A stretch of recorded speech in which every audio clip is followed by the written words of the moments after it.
अस्सलामुअलैकुम नाजरीन, उम्मीद है आप सब खैरियत से होंगे। ये मैं आप लोगों को दिखा रहा हूँ गुलशन कबीर ब्रुक के मनाजिर है।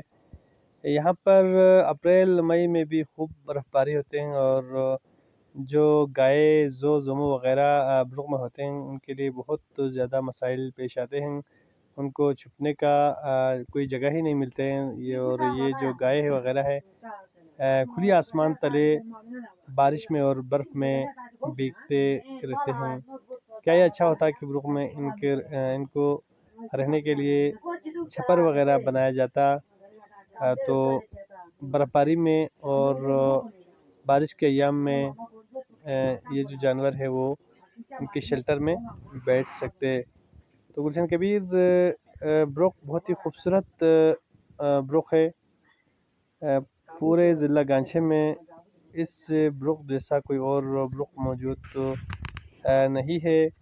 यहाँ पर जून जुलाई में हर जगह सब्ज़ा ही सब्ज़ा नज़र आते हैं, लेकिन अप्रैल के महीने में कभी कभार यहाँ पर ज़ोरदार बर्फ़बारी भी होते हैं।